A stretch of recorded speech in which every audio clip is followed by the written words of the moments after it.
آج کل سب سے زیادہ دعاؤں کے مستحق جو ہیں وہ ہمارے کشمیری مسلمان اور فلسطینی مسلمان، جن پر ظلم و تعدی کی حد ہو گئی ہے، انتہا ہو گئی۔ اس قسم کے ظلم جو ہم پڑھتے ہیں نا جی، ہلاکو نے یہ کیا اور چنگیز خان نے یہ کیا، یہ تو ان سے بھی بڑے ہیں، ہلاکو اور چنگیز سے بھی بڑے ظالم۔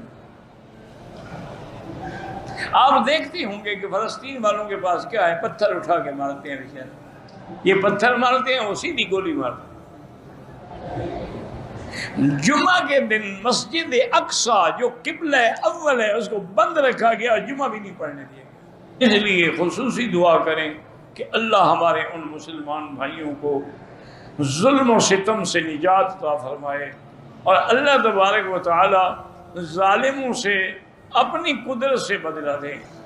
ہم ان کا کچھ بھی نہیں بگاڑ سکتے، نہ ہمارے پاس کوئی قوت ہے نہ طاقت ہے، لیکن دعا سے بڑی طاقت کوئی نہیں ہے۔ اس لیے حضور صلی اللہ علیہ وسلم جب مسلمانوں پہ کوئی وقت آتا تھا تو قنوت نازلہ پڑھتے تھے فجر کی نماز میں، جس میں مومنوں کی رہائی اور کافروں کی ہلاکت کے لیے باقاعدہ دعائیں ہوتی تھیں۔